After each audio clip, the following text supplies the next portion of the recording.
bagaimana kemampuan meningkatkan kemampuan diplomasi gitu ya, Indonesia di mata dunia internasional. Menurut saya ini yang penting gitu, karena kalau enggak ya kita selalu sibuk dengan urusan di dalam negeri saja gitu. Mungkin itu saja, terima kasih. Kemampuan diplomasi Indonesia di dunia internasional, mungkin ini dalam artian luas. Diplomasi ini tidak hanya pertahanan keamanan, juga ekonomi dan politik. Mungkin bisa dimulai dari Pak Faisal ya. Pak Faisal dulu. Ya, Pak Dawil silakan. Ya, saya sih lebih setuju seperti zaman Bung Karno dulu, bahwa kita ini negara non-blok. Jadi dengan kata lain, jangan sampai jadi budak Barat, jangan jadi budak Timur. Atau dalam sekarang situasi karena Timur udah hancur sekarang ini, yang berkuasa kan cuma Barat saja. Dalam hal ini yang saya Barat itu Amerika ya. Maka dari itu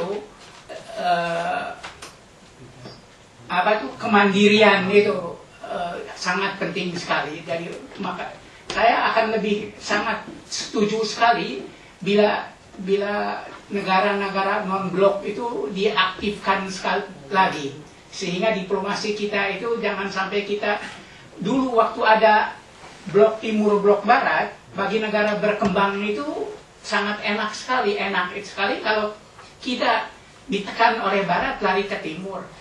Setelah negara-negara timur hancur sekarang, kita tidak bisa apa-apa. Nah, maka dari itu sebaiknya negara seperti Indonesia dan lain-lain itu melancarkan diplomasi non-blok, sehingga dengan kata lain dan bebas aktif. Ya, terima kasih. Terkait peran Indonesia di dunia internasional, PKS melihat bahwa untuk bisa mencapai ke sana menjadi bangsa yang bermartabat ya, tadi isinya PKS yang ketiga itu, tentu kita harus bisa berhasil dalam pembangunan sosial budaya ya. Jadi intinya poin pertama yang ditaruh oleh PKS itu adalah pemenuhan kebutuhan dasar. Itu yang menjadi langkah awal kita bisa menjadi bangsa yang bermartabat. Artinya kalau kita sendiri aja masih bermasalah dalam pemenuhan kebutuhan dasar, kebutuhan primernya gitu ya, makanya mungkin banyak bahan-bahan pangan atau sembako yang tertahan di pihak-pihak tertentu, kemudian dia mempermainkan harga gitu ya, melakukan penimbunan dan seterusnya. Yang orang Indonesia sendiri, maaf ya, itu kalau kita tadi lihat foto yang ditampilkan oleh Mas Rangga ini ya, orang ngantri gitu, gimana orang dunia internasional memandang bangsa Indonesia gitu ya, untuk sembako saja, bahan pokoknya saja sampai ngantri seperti itu, gimana wibawanya gitu ya. Jadi itu salah satu langkah, ada beberapa langkah yang harus kita tempuh. Paralel dengan itu, PKS mendukung sekali keputusan Komisi 1 DPR RI yang disosialisasikan pada tahun 2007 akhir.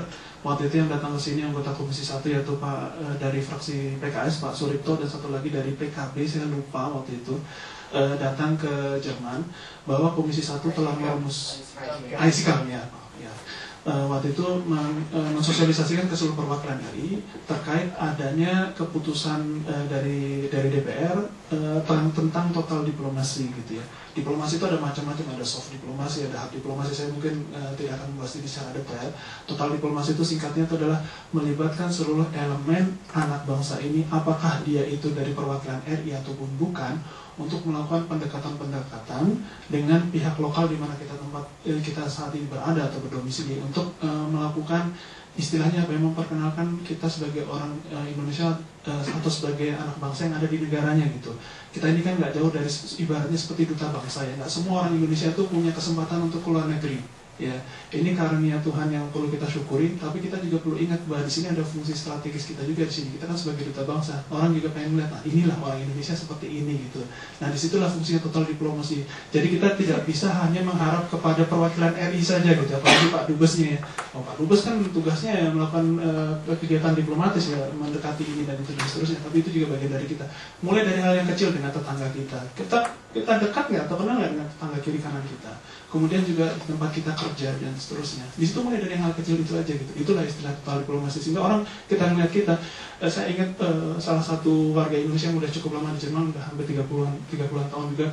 Itu kalau beliau itu cerita di tahun 70-an kalau beliau jalan gitu, tinggal di Stuttgart itu, jalan ke tengah kota pakai peci, itu langsung bilang, oh Soekarno gitu, langsung teringat gitu, oh, ini orang Indonesia, teringat Soekarnonya, ada wibawanya di situ. Tapi sekarang kalau kita pakai peci, sebenarnya legal gitu ya.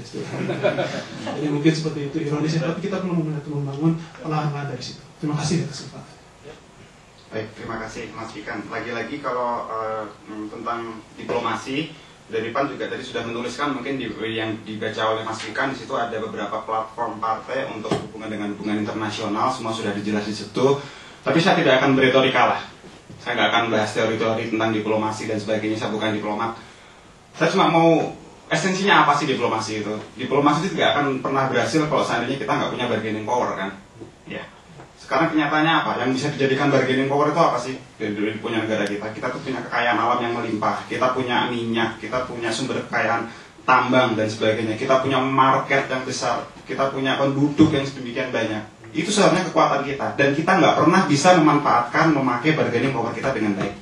Akibatnya kita selalu dianggap remeh, kita selalu dipandang sebelah mata. Bahkan sekarang kepemimpinan Indonesia di ASEAN pun sekarang sudah semakin menurun, sudah nggak diakui lagi. Gitu.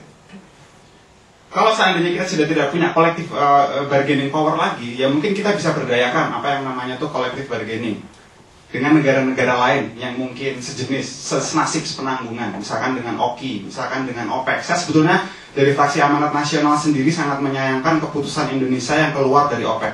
Karena sebetulnya OPEC itu adalah salah satu wahana diplomasi yang bagus untuk negara-negara berkembang, kolektif bargaining power yang bagus untuk negara-negara berkembang, untuk menyuarakan kepentingan negara-negara kita, negara-negara berkembang gitu. Saya pernah dengar ada statement diskusi dengan Mas Catur, fraksi Amanat Nasional, dia pernah bilang, kalau orang mati, itu yang hilang apa dulu sih? Pasti energinya. Demikian juga dengan negara. Kalau mau membunuh negara, kuasailah sektor energinya. Dan keputusan yang sangat-sangat salah, kita keluar dari OPEC. Itu menurut pandangan fraksi Amanat Nasional waktu itu. Dan ya sudahlah, kita sekarang pemerintah yang sudah juga terlalu banyak sangat berorientasi ke membangun sangat ke Amerika sentris gitu ya. Kita bangunlah bentuk koalisi-koalisi baru dengan negara-negara berkembang yang sedang Rusia, misalkan dengan Cina, dengan Venezuela, dengan banyak-banyak negara lain itulah. Kita masih punya potensi. Kita manfaatkan bargaining power kita jalin kolektif bargaining dengan negara-negara lain yang senasib semenanggungan. Terima kasih.